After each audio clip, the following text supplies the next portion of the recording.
Қайырлы күн баршаларыңызға. Бүгін сіздермен осындай өте әдемі үй жағдайында жасалатын сәукеле нанның рецептімен бөлісетін боламын. Видеоның маңызды сәтін өткізіп алмас үшін видеоны соңына дейін қараңыздар. Міне осындай өте әдемі қып-қызыл болып шығады. Видеоны соңына дейін қарап, осы рецептпен үйреніп алсаңыздар, тапсырысқа жасап табысты болсаңыздар да болады.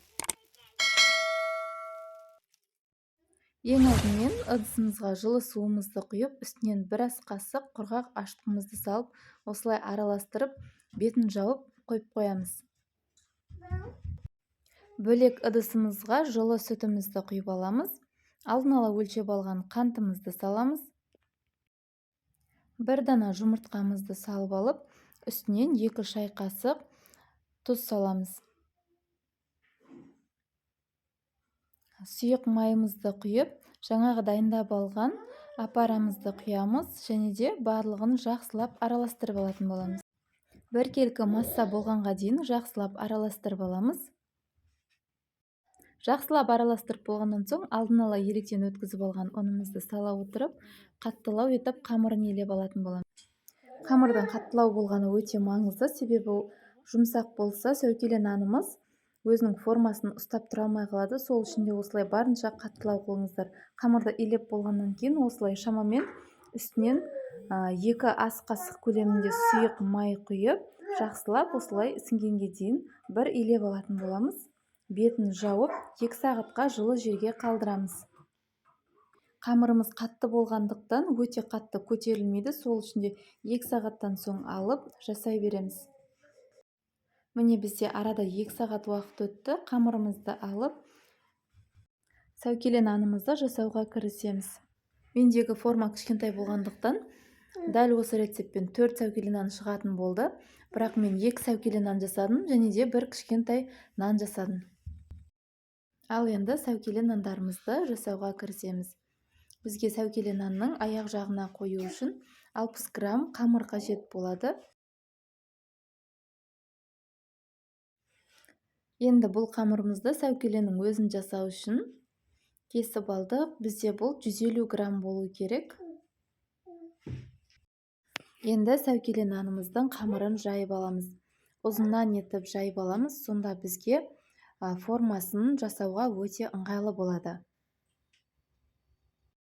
Қамырымызды жайып болғаннан соң, осылай арнайы роликтің көмегімен қатты баса отырып, осылай қолымыздың көмегімен қатты басып отырып, үстінен жүргізіп аламыз.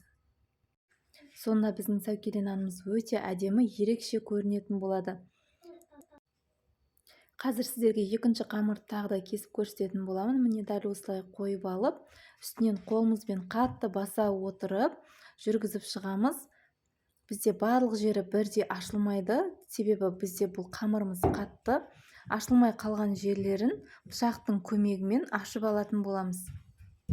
Дәл осы көріп тұрғандарыңыздай өзінің орындары тұр. Дәл сол орындарының үстінен пышақтың көмегімен бір-бір сызып шықсақ, өздері әдемі болып ашылады. Міне бізде осындай әдемі қамыр шығады. Енді осы қамырымыздың артық жерлерін кесіп алып тастаймыз да, жаңағы алдын ала дайындап алған формамыздың бетіне кигізіп алатын боламыз.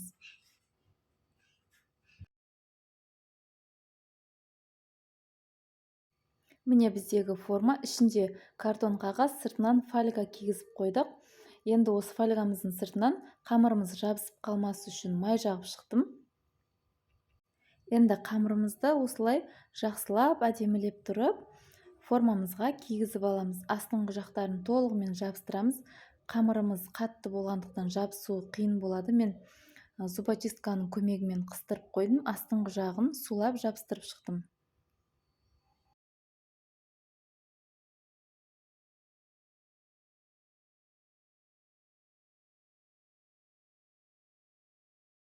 Видеоның басындағы алып қалған 60 грамм қамырымызды алып, осылай ұзыннан жайып аламыз.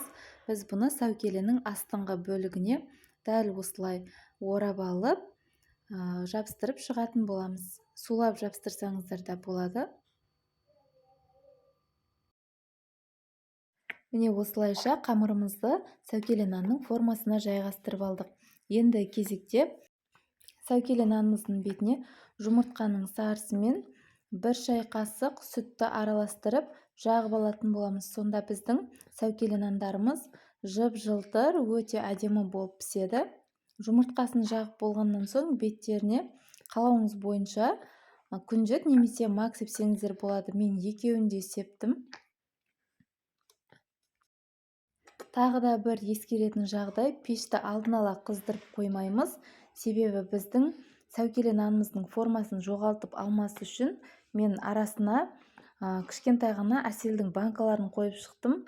Егер де пешіңіз қызып тұрса, бұлар сынып кетуі мүмкін. Сол үшін де пешті алдын ала қыздырып алмаймыз. Осы нандарымызды салып болғаннан кейін 200 градуста пісіріп алатын боламыз. Сәукеле нандарымыз биік болғандықтан алдыңғы жағы тез пісіп кетеді. Сол үшін де осылай фольганы қоя отырып, айналдырып пісіріп алатын боламыз. Мен 160 градуста пісірдім. Пешіңіздің ыңғайына қарай 180 градуста пісірсеңіз де болады. Енді біз нандарымызды жинауға кірісеміз.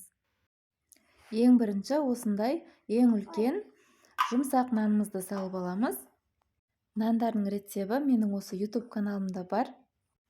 Осы нан тоғызға жасалған нанның және булочкалардың рецептерін астындағы описание бөліміне қалдыратын боламын. Сол жерден тапсаңыздар болады.